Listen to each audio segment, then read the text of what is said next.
From the great halls of their house, there are assembled three who hope to one day be the world's greatest driving heroes.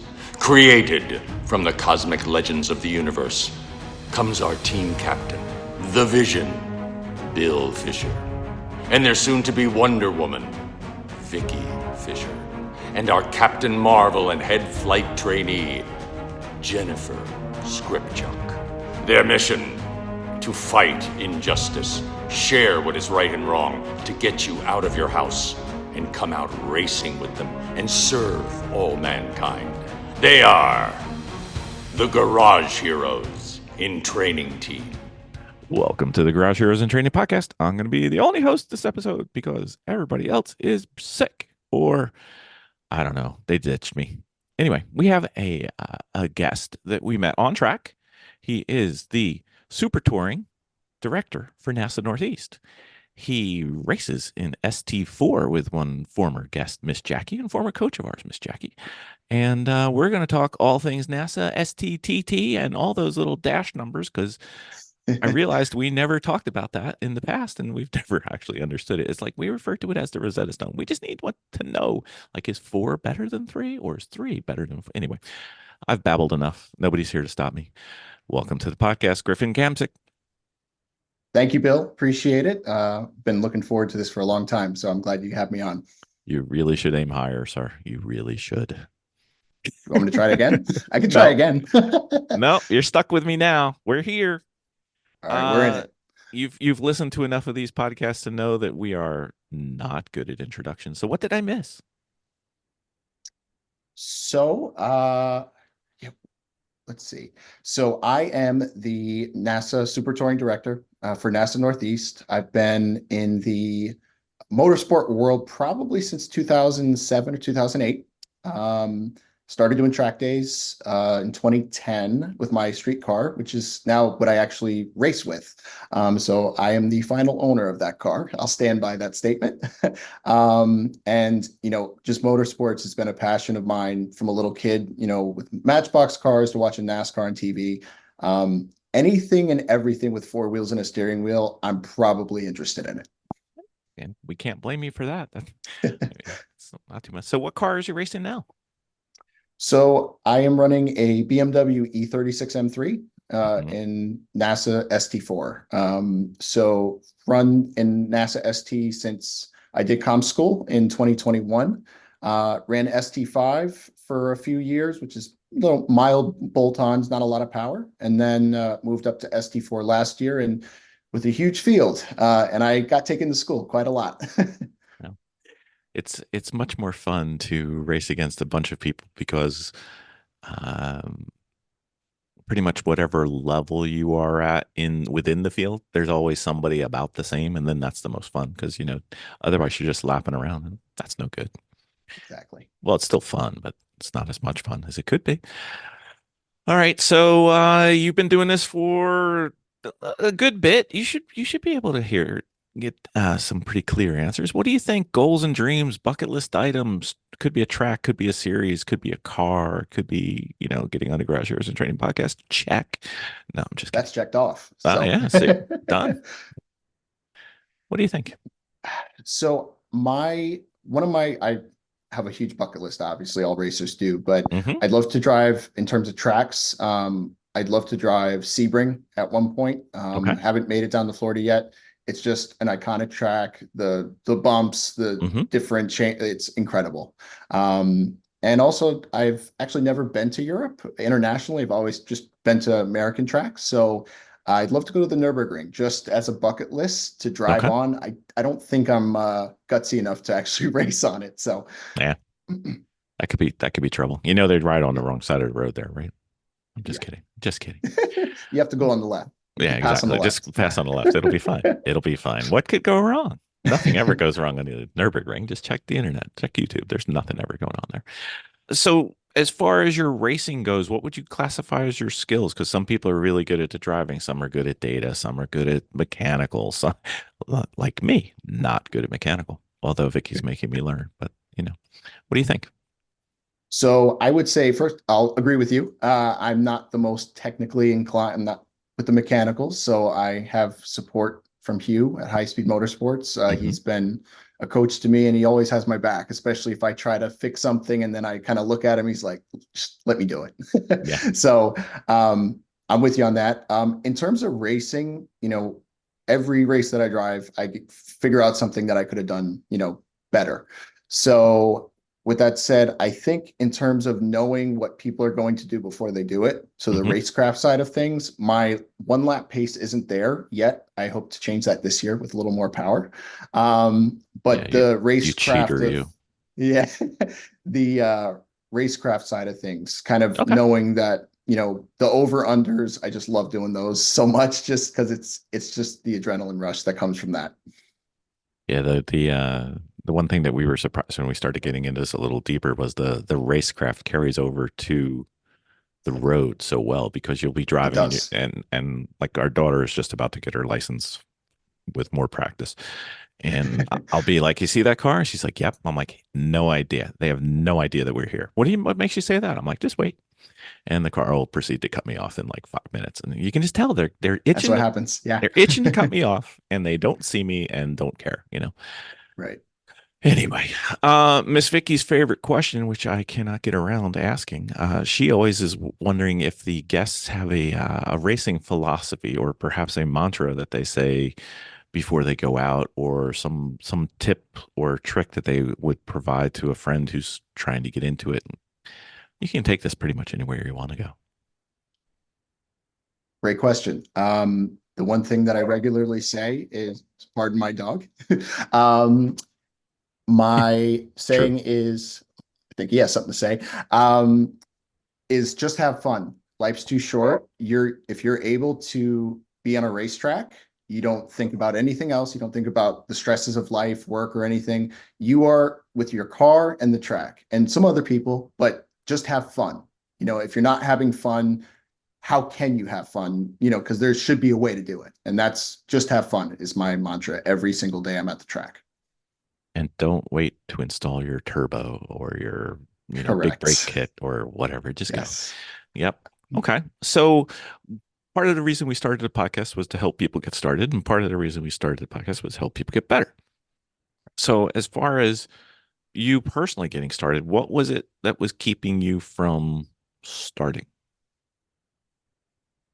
I would say one in my since I started my first track day was when I was 20 in 2010.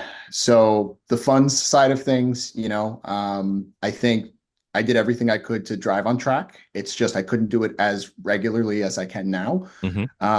But mostly it was just, kind of navigating life as a college student, a grad student and all that. And now that I'm past that, I can finally say, okay, I can do this event, this event, and this event.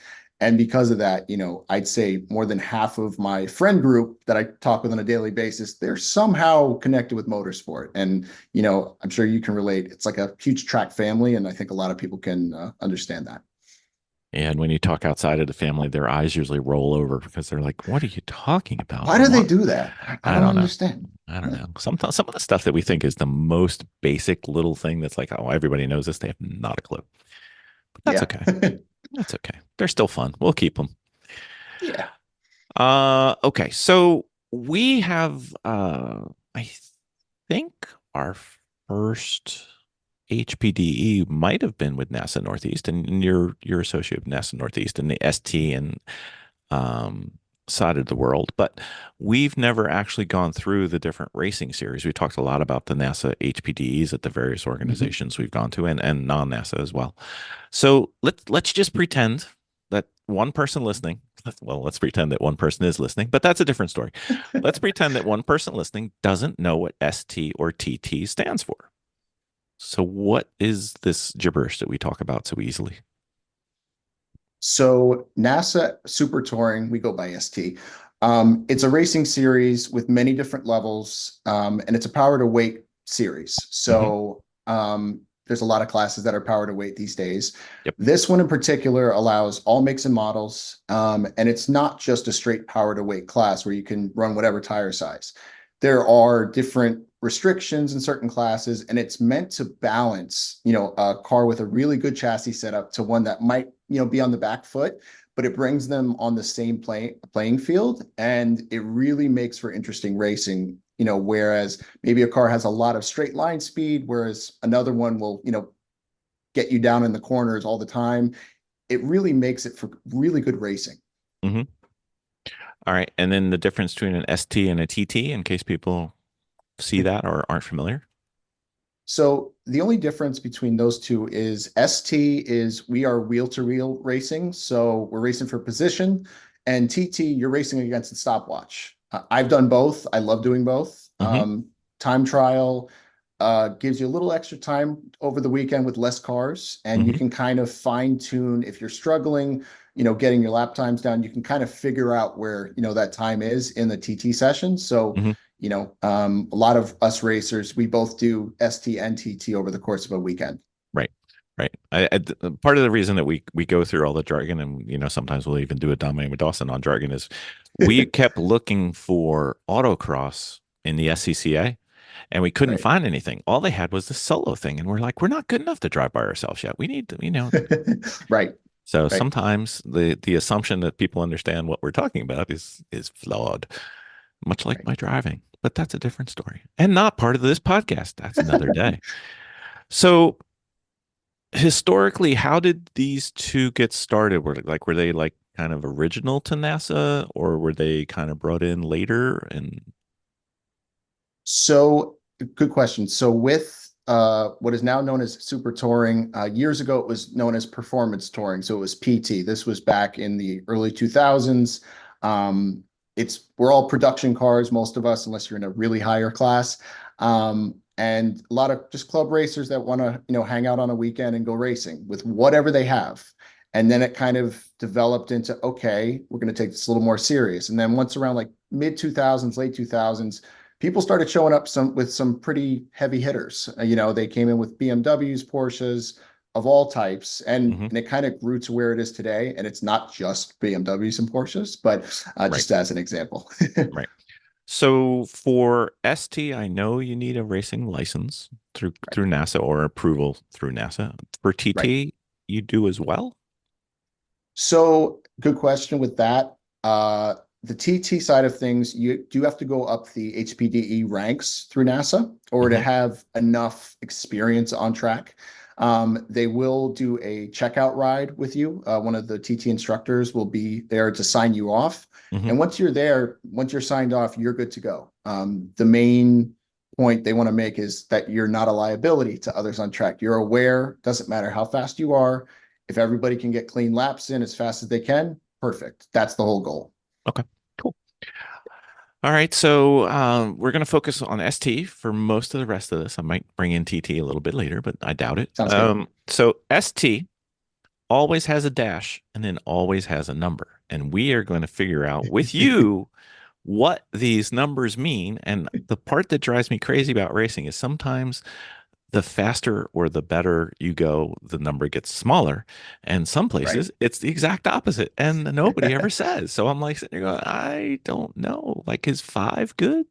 Is 10 better? Is 1 the way around? So for NASA ST, Right. the numbers mean Different power to weight ratios. okay. So the ST6 is known as the slowest class in terms of power to weight, Mhm. all the way up to ST1. And then SU, which is super unlimited, that's kind of a run what you brung class. Mhm. There's some pretty fantastic builds in that class, but it's fully uncorked engines, 800 horsepower. It's a good time. It's some entertainment for sure. Not a lot of time. They go around there pretty quick. Exactly. All right. So if we were to say, and this might be unfair, but it's my podcast. I get to do what I want. Meh. If we were to say ST6 through ST1, maybe 1 or 2 or 3, whatever the prototypical cars, just so people have an idea of what the levels would be. Sure. Could we kind of walk through there? Sure. So I'll start with ST1, if that's cool. Sure. So ST1 is a power to weight class. It's 6-1. So Wow. yeah, so these are some pretty powerful cars in here. A lot of tube chassis, Trans Am like cars show up. A lot of Corvettes, a lot of, Porsche GT3 Cup cars. Those will be kind of a ST1 car, typically. Some might be on a Hoosier, some might be on a full racing slick. There's a lot of variation in those classes. Okay. And then for 2, a little bit less, but Right. still kind of beefy car if you're, especially if you ever drove one on track. It's a handful. It is, yeah. So ST2, that's where you start to see a lot more production-based cars. So you'll see still the Porsches and BMWs, but you'll also see like Camaros, Mustangs, Corvettes, and they're not full, power. A lot of them are just bolt-ons, like a street car that's turned into a race car. Nothing crazy. They make 400 something horsepower, but a lot of them have really good aero setups. So Okay. not only are they quick on a straight line, they're absolutely on rails in the turns. It's pretty incredible. Same tire distribution there. Could be either. Yeah, and one thing to note as we continue is the way ST works is you can choose the baseline in most of the classes are you run a Hoosier tire. But with the various offerings of tire types and tread wear, if you were to run like a Toyo RR or a Maxxis, you can actually run more power because of that or less weight. And it's a modifier that's added in. There's a whole calculator that people can play around with. And that's in a racing situation, for example, I run a Maxxis tire. It's more affordable. I'll say that nicely. But I like that so far. The tire comes on to full temp like immediately. It's a great time trial tire. It's a little bit of a handful in a 35-minute race. So, whereas a Hoosier might take a couple laps to get up to temp, I'm already out. And then they'll catch me halfway through the race. And it's kind of like a damage control at that point. But because of that, cars in the ST classes, they can run an alternate tire and run 30 more horsepower because of it. But you can't use all the 30 horsepower in the long run. So it actually balances out really well. And I think we had 6 or 7 different brands of tires in ST last year. It was pretty awesome to see them all close too. But they're all racing slicks or DOT slicks, right? There's no like 200 tread wear kind of thing. So that's part of it. So you can run 200 tread wear. And you can run 100 tread wear. There's a whole list. I lost track, but if you run 200 tread wear, you get to run more power because of it versus a car with a slick, just because it makes it up the little difference, in the handling that you might not have. So it makes it pretty spicy in terms of battles. So I would say it's getting more and more fun. I might actually have a car I can run with you guys. So is there like a aero modifier and a suspension? I don't know if a modifier is right, but you can only have a 2-way or a 1-way or a 3-way or I don't know. Right. So as you go down the numbers from ST1 to 6, ST5 is 14.5 to 1, which is like a Spec E46, kind of a restricted E36 M3, a BRZ, Miata, Honda Civics.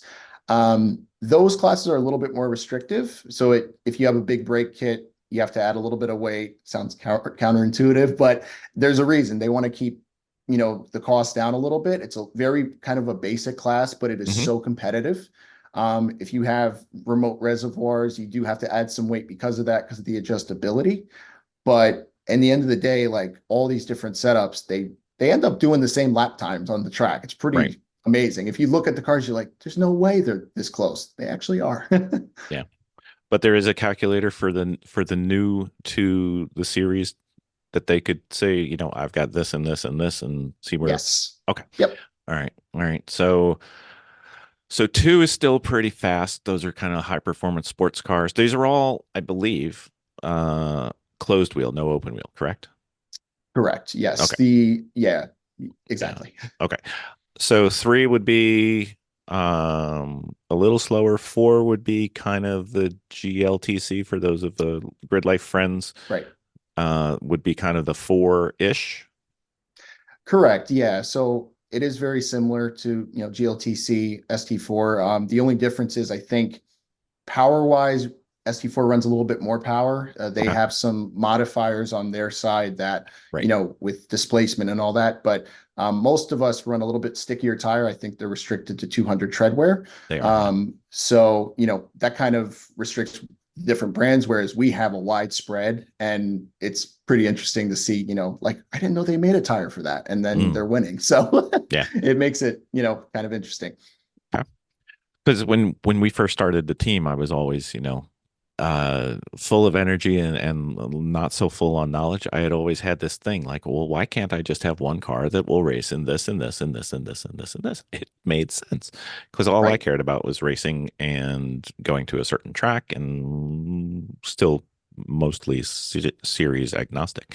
And there's always these little details that kill it, but it's still my Right. goal. It's still my Right. goal. So you're ST-4 primarily personally, Right. even though you're responsible for the whole thing. So, um, how has that been doing in terms of like growth and the size of the series, at least for Northeast? And if we could go wider than that, that's fine. Right. So the past couple of years, NASA has a bunch of classes, and Hmm. there's so many different great builds out there. With whatever happens in the markets, certain people weren't showing up as much, and there were a lot of cars on track, but maybe not as much racing as we had hoped. So we were able to, in the ST class, kind of create some allowances for cars in other classes to come in and come play, because some of their aero bits weren't previously allowed. But I said, Right. let's at least create an allowance for, the drivers. If they want to remove it, that's fine. I don't want people to start cutting up their car. Like, Right. that's the last thing. And those allowances were introduced for early last season, and we saw huge numbers, like to the point where the Northeast had never seen that many ST-4 cars altogether. We had 21 starters last June at New Jersey, and there were none the previous year. And all these people realized we want someone to race with, no matter where we are in the field, and that's one of the things that kind of drove me to. That's why I'm so proud of what's grown so far, is because the whole point is you want someone to race with. You want to get better. Of course, you want to win. But if your car's not to the full limit of the rules, just Hmm. drive with somebody. Who cares? Absolutely. And I had some of myself personally, and I have others that would vouch for this. They had some epic races. I've learned so much in the past year of what bad habits I was doing. Jackie in particular took Hmm. me to school in August, Yep. K20 Type R Civic EG, well under prep for the class, Yep. but great driver mod. And we went back and forth battling side by side through turn 1, 2, 3, and 4 at Thunderbolt for 35 minutes. It was incredible. And two different cars completely. And doesn't matter. Like, that's the whole point. It's a camaraderie. And afterwards, we all have a barbecue together. That's kind of, we're Hmm. fierce competitors on the track, but off the track, we do care for our fellow racers. So So hot off the presses, we've got two listener questions. One from let me see, Miss Jackie. I don't know if anybody knows who that might be. One was, what was your most epic race so far? probably it was certainly August at NJMP, but also my home track is Lime Rock, Oh, okay. and it's a love-hate relationship for many. I love it. It's you never have a minute or a second to relax. Yeah. Myself, Jackie, and Brian Casella, who's the race director in NASA Northeast, 350Z heavy, a K Series Civic, and my BMW nose to tail at Lime Rock in 100 and something degree weather last Yeah. year. And I couldn't even see the car. Like, we was like we were stuck together. And Hmm. I had never ever experienced that before. And afterwards, like, I just stood there in like wonderment, like, how did this just happen? And that's kind of like the pinnacle of why we do this, right? We all gave each other hugs afterwards. It's just like, wow, we were actually really ripping it out there, So I'll never forget that. Did you get the shakes? Yeah. I Yeah. sat in the car for 5, 10 minutes, just drinking and sitting in the car wondering what the heck just happened. Yep. I'm with you. Yep. I've been there Yep. a couple of times. Need to get there a couple more times. It's always fun. We'll get you out there. Oh, don't worry. I've got something in mind. And then All right. let's see, the listener, I believe, Miss Jackie again. What upgrades you have making for your car for the upcoming season? So, are you willing to spill the beans on on well, nobody's gonna listen. So Well, worldwide ignored podcast. not at all. It's So fine. I think the beans are already out. So I am upgrading to a S-54 engine, which is from the newer generation BMW M3. What do you Because have I in it now? The M52? S-52 was in S52. the Okay. it All right. is now out of the car. It has Okay. been sold already, but that was the engine that came originally with it. Okay. Served me well for many years, was Mhm. reliable, but I was about 40-ish horsepower down on what I could actually make, which is wild, because I run the alternate tire of a Maxxis Mhm. versus a Hoosier. So making another 40 horsepower on that engine would really require a full rebuild. And Sure. even then, it's not going to last. Mhm. Whereas, an S-54 will make another 40 horsepower easily without a sweat. Okay. So I thought, I'm like, let me take the leap and try this out. And so far, we've made some good progress on it. So not that racers are competitive in any way whatsoever. How do we verify the power to weight? Do we have to bring a dyno sheet and get weighed, Right. or do we have a dyno at the track? Or hey, trust me, that's all the horsepower I have. Yes, the trust me, I've heard that several times. So It's bone stock. Bone stock. bone stock. That's right. So correct. So to run an NASA ST, we do need a form of compliance. So that involves you going on a dyno, 3 pulls to show consistency. You submit it into the portal for us ST racers. Comes with paperwork showing, what tires you're running, what setup, so that and the thing is, everybody else that you're racing against can keep you honest because it's a database. You can kind of see, okay, he's bringing a more weight and more power to this one. Maybe I should take some weight out or some whatnot. Mhm. You can kind of see what everybody else's setup is, but it keeps everybody honest too. And like we're an environment that because a lot of the people are new, some of the people who have been in ST for a while, they kind of take the newer drivers under their wing and they explain, this is why we have this is why we have that. Do you have any questions? Like that was the thing. I wanted to create an environment that really encouraged people to ask questions as opposed to assume, because in series, when you start assuming, that's when some things happen, and the rule books can be a little bit Well, challenging at times. yeah. So, yeah. Yeah, we solved it by starting our podcast and answering all the dumb questions we didn't know by having people come on and explain it to us because it's so much Right. easier. It's like, what do I Right. do now? Okay, so ST in NASA Northeast races where? So we race, I think we're spoiled in some ways Little still, bit. a little bit. So we race at places, New Jersey Motorsports Park is kind of our regular place. There's 2 tracks there. There's a lightning circuit and a thunderbolt circuit. If I'm not mistaken, Mike's gonna kill me. I believe it was an old airfield that turned into a racetrack based off the names. And lightning is just under a 2-mile road course with a lot of different off-camber turns, very challenging. Mhm. And then Thunderbolt is a 2.25-mile road course with a lot of big curves, a lot of guts takes to go fast there. So great tracks. It's in southern Jersey. Just take the turnpike all the way down if you're north of there. New pavement on Thunderbolt. Oh, I just heard about it. Yeah, I'm excited for that. Mhm. um, Then we have Lime Rock, Watkins Glen, Oh, just those, just those, just those. We occasionally go to Pocono as well, for Mhm. more like the track day side of things. I love Pocono just because it's, a NASCAR track. I grew up watching it. I'm Mhm. like, wow, I'm driving on it.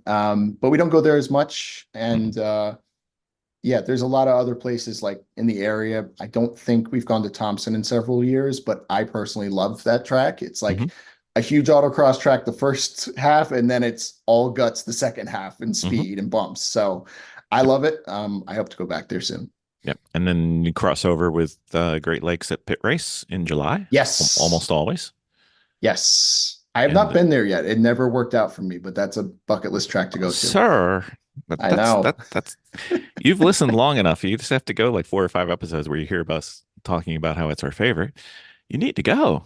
Anyway, I know. We'll make all it right. happen. All right, that's fine.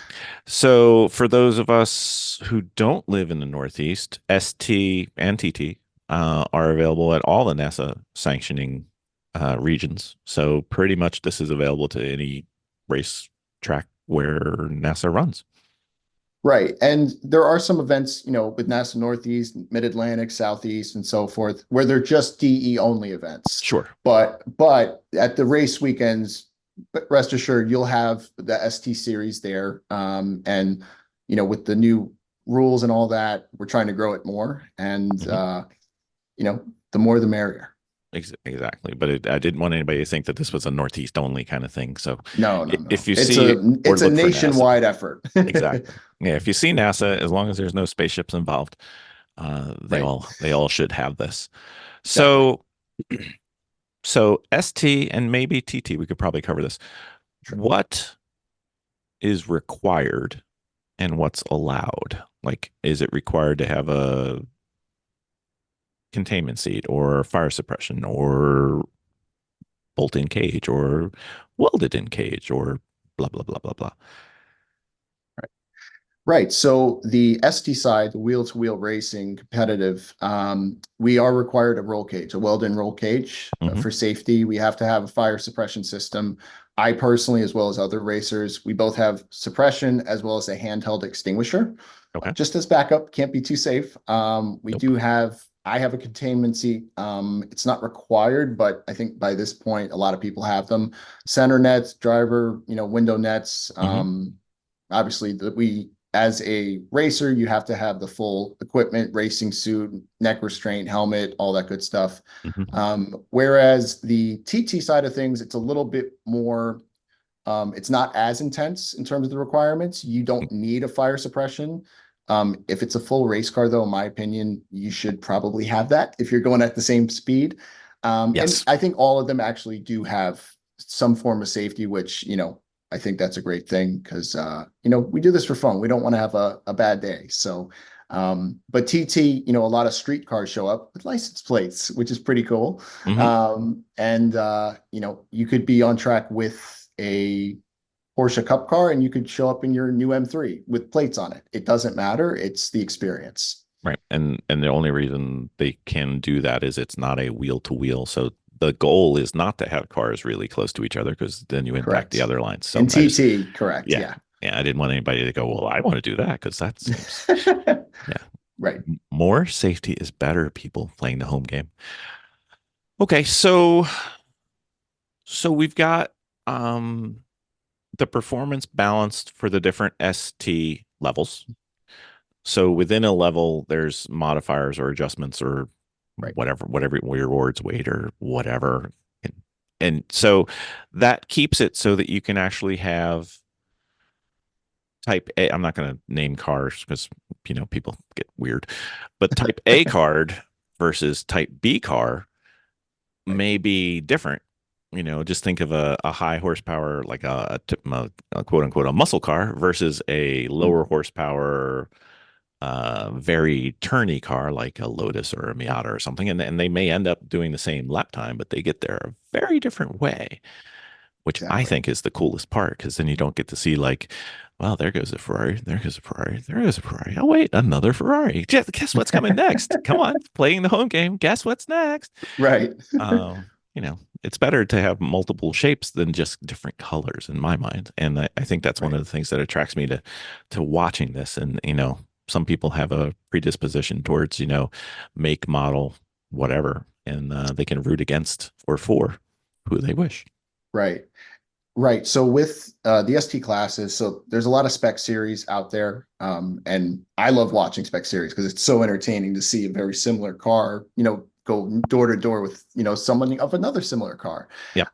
There are a lot of spec classes that do fit into the ST framework. Mm-hmm. So for example, if you have a Spec E46, if you have a dyno sheet, and maybe if the turnout isn't as big as you thought, but you want a big field to run in, you can run ST5 with it. And I've seen personally Spec E46s do very well in ST5. with no changes. Like there's no change. The power, the weight, the tires, because there aren't a Toyo, you can run a little more power versus a Right. Hoosier version. But it's a place for everybody to play. And that is kind of that's the thing that attracted me to ST in the beginning. Cause I said, we got all these different cars. I got a wing, you don't, you got a Hoosier, I don't, but we all end up going door to door at 100 and something miles an hour. And we realized we're like, oh yeah, this is why we're here, you know? For sure. Right. Absolutely. Okay. So let's get into some juicy stuff. What are the ongoing arguments or points of dissension with the rules that we're currently battling through right now? Who's moaning about what? Captain's log supplemental.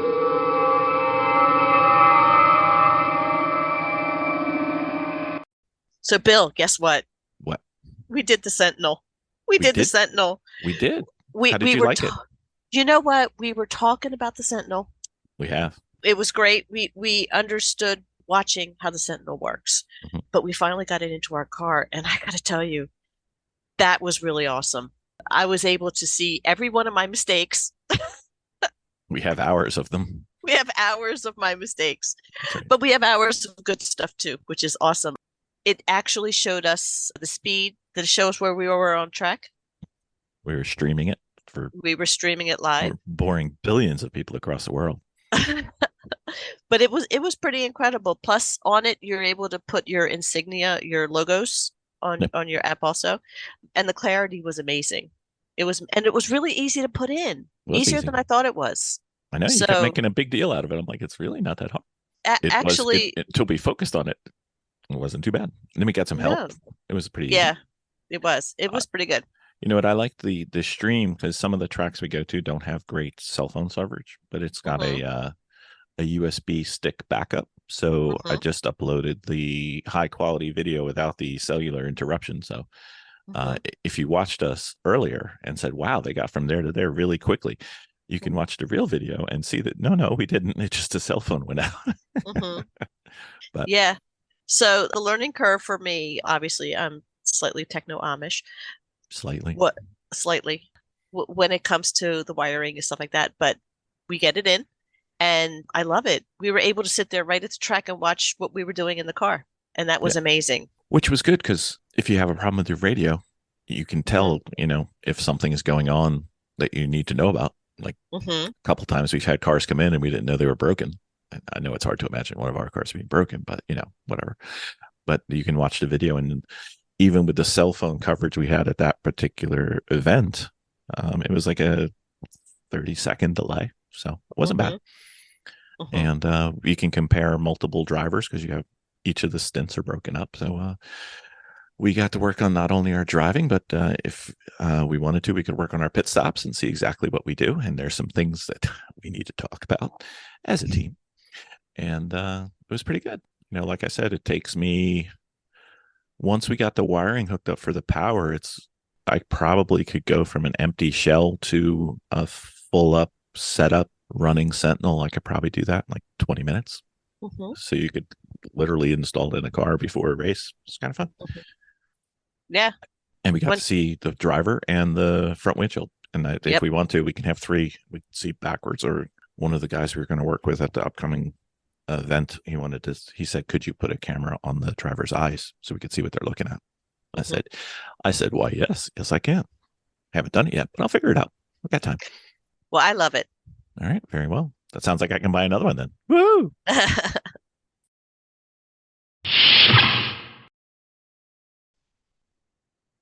So I'm going to be diplomatic about it. Oh, come on. Overall, this is bad for our podcast. Come on. There's not a lot of complaining or whining or anything like that. There are discussions about how we can make the fields more balanced. So one thing was like the aero side of things, with some people wanted wider tire size, and ST-4 in particular, the widest tire you can run, and you have to be over a certain weight to run these, is a 275 Hoosier. That's kind of the widest you can run. Okay. So that could be, a 350Z, E46 M3. We have them running in ST4, and that's as big as you can run. and basically they wanted to do some heavier cars like the Mustangs. They wanted to do a little bit wider of a tire, Right. but then that starts to get into like some complexities where people might stretch the tire on the rim. You know Right. what I mean? Like it Yep. starts, but hey, it's gray areas of the rules, and it's how you interpret it. So, we're kind of ST4 is we keep everybody in line. ST3 is a little bit more open. You can run diffusers without any modifier. You can experiment a lot more, but you have to run a lot more power because of it. Right. So ST3s like E46 M3s, Camaro SSs, a little on the heavier side. We have a bunch of mid-Atlantic racers in ST3 that absolutely, I can't wait to see them in the Northeast this year. We're going to have a decent field. ST3, we haven't really had that many cars in the Northeast, but I mean, they're American muscle, CTSV Cadillac, Camaro SS1LE, like kind of the heavier cars, but they show up and it's a great time with some cars with a little less displacement, but they handle better. So like you said, the back and forth will make for great entertainment. Okay. All right. I'm going to try one more time. What car needs a little help?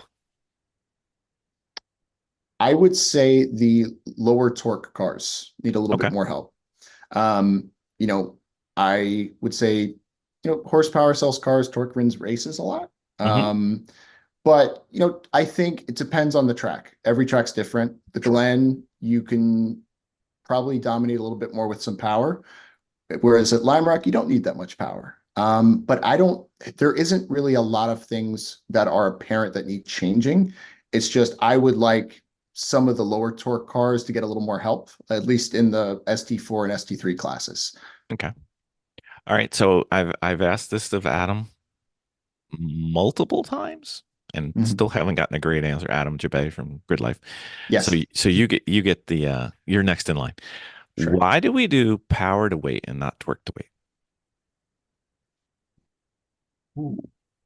I've actually never been asked that before. Your name's not Adam Jabay. Oh, it is not. It is not.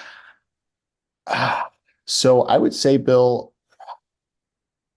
I think because there's such a variety of engine setups and tuning setups, I think the horsepower is a little bit more definitive of like what performance the engine can put out. Whereas you can kind of tune around torque a little bit more, especially if your car's forced induction. It's kind of hard it would automatically give some of the turbo cars kind of an advantage if you've just factored it down just torque, I think. Could be wrong. But power to weight has just kind of been, you can run shorter gear so that you're at the top of the rev range where the power is. Like there's ways to take advantage of, but I don't have an answer for you. I wish I had a. That's all right. That's your homework for post-podcast time. Sounds good. All right. So let's pretend somebody's listening and they're saying, this ST and TT sounds pretty good. By the way, does a ST3 mean a TT3? Like, are they interchangeable? Okay. All right. So I thought that was the assumption, but I just wanted to be explicitly sure. So let's say you were going to buy or build a car for the different ones, assuming ST1 is going to cost a little more than an ST2, than an ST4, than an ST6. I think we stop at 6, right? We stop at 6, yes. Okay. So if you were in building gets really complicated because yes. you can be frugal, you can do the work yourself, you can be totally exploitive and still have the same performance, and you've spent like 3x what somebody else could have. So let's just say you were going to buy one of these, and I'm not going to, you don't have to sell one for the price, but roughly just to give the people an idea of, like a B-spec car, you can buy one for 12 to 15 right now. Done. But for the ST, TT types of cars, I think they're they're a lot higher performance. But is there kind of a rule of thumb for people with a budget? Yeah. So if you're on a budget and you just want to get out there, whether it's racing the clock or racing other people, usually the kind of the entry class is, ST5 or ST6. ST5, like I said, it's kind of very mild bolt-on E36 M3 spec E46s. and BRZs and Miatas, but ST6 spec Miatas fit in that class. So Okay. if you're racing spec Miata on the weekend and you Mhm. want to do some time trial also, you can win tires, contingency, all Right. that good stuff. You could run TT6 also. And actually they're really competitive in that class. So you might have Honda Fits. I see plenty of Honda Fits. Mhm. I think Amy Dilks has one that she's going to TT this year, I Oh, hope. nice. So it's a little bit of those, the less powerful cars, but Sure. I've seen them do things that, I mean, I was one my first track day. It's like, there's no way that first gen Miata's going to pass me. And then they passed me. And I'm like, and I was totally humbled by that moment, Mhm. So Yeah. don't sleep on them. No. But yeah, it's basically the entryway is ST5 and ST6 or Okay. TT version. Just because it's a little bit, you don't need to have the best parts, to be Right. competitive. Mhm. ST4, it starts to get a little more expensive, but it's still kind of controlled. And then, you just depend after that on how fast you want to go. And I'm assuming you're implying that the STU is uncontrolled because that's what the U stands for, right? Yeah, so SU Super Unlimited, it's kind of run what you brung, as much power as you want. Yeah. That is the one class where you don't need to submit dyno information. Right. So it's like it is truly a run what you brung class, but we have full Trans Am cars Wow. versus, radicals versus you look at some photos, it's like, wow, they're racing each other. They're running the same lap time Yeah. in different ways, but it's pretty entertaining. And then the other thing to be careful of is as your, well, let's say the ST dash number goes down, your consumables go up. Yeah. And it's not Usually. linear. It's not linear. I don't know personally, but I can say, the more power you run, the more, the faster you go. Usually the running costs are a little higher. Mhm. But I'd say most of the field still like they build these cars, they overbuild them so that, they're reliable overall. And, a lot of the big V8s do pretty well. Yeah. But their tires and brake pads, not so much.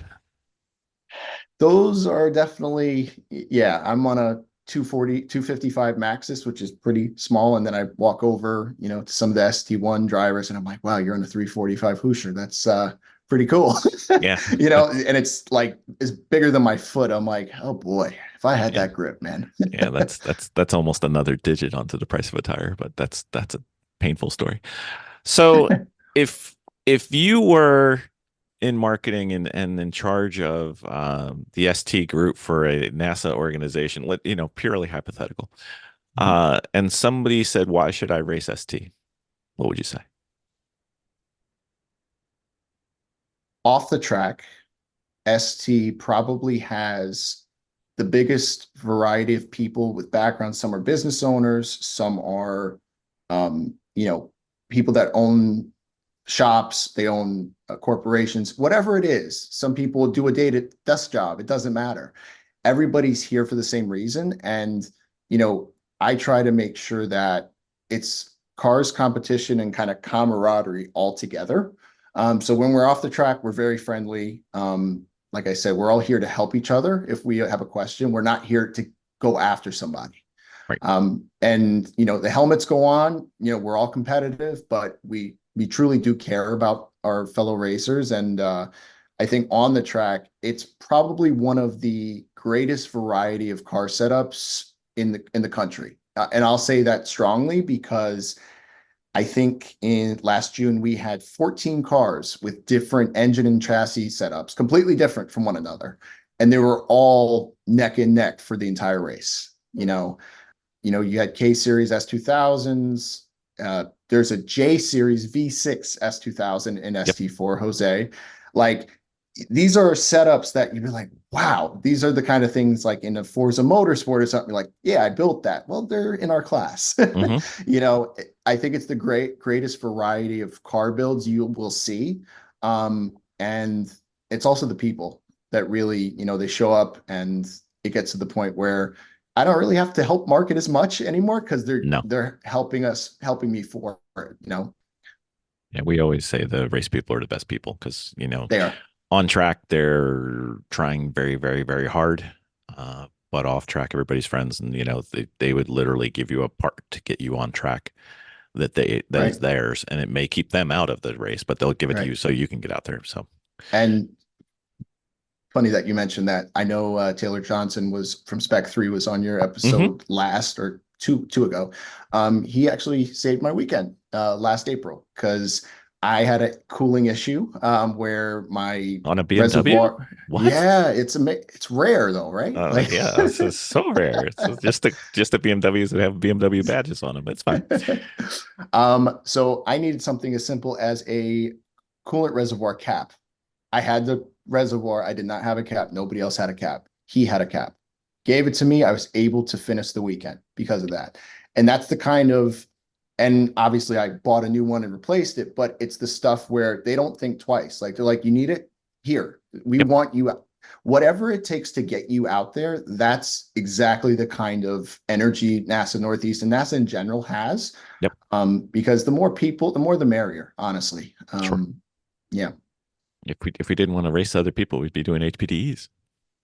And there's nothing wrong with these, by the God, way, no. at all. It's a great way to get rolling, but it's Yeah. different than racing wheel to wheel, and it's even different than time trialing. And we always say, why does it have to be or when it can be and? You can do all three. It can be and, yeah.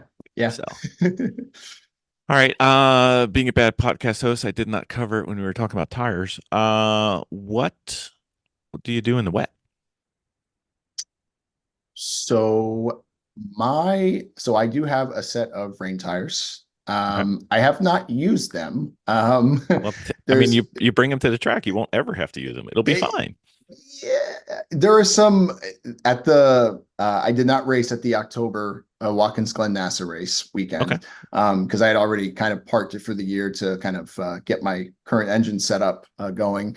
But usually it's just a set of rains, and I haven't really had to, knock on wood, I haven't really had to deal with too much. But I have been out in the wet before on slicks. It's not heavily wet, but it was enough where it's like, this is a little sketch, And one thing that I think is important too is learning what racing line and rain lines are.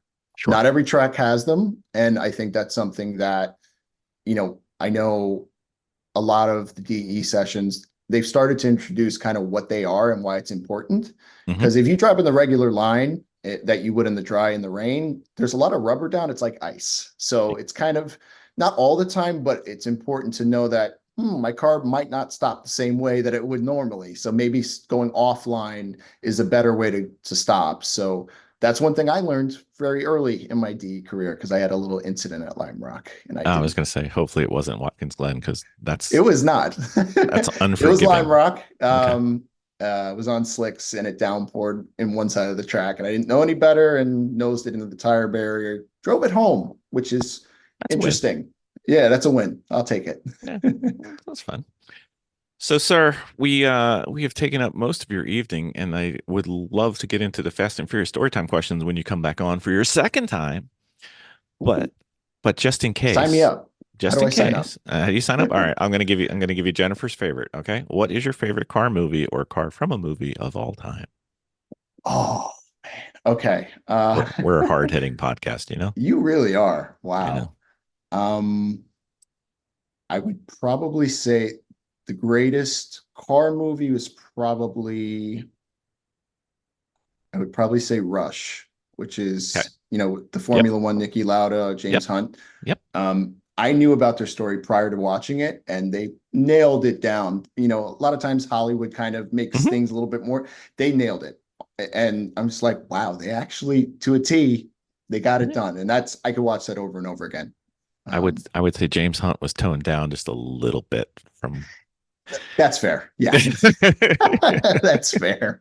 But you didn't want your rating to jump just for that. But that's okay.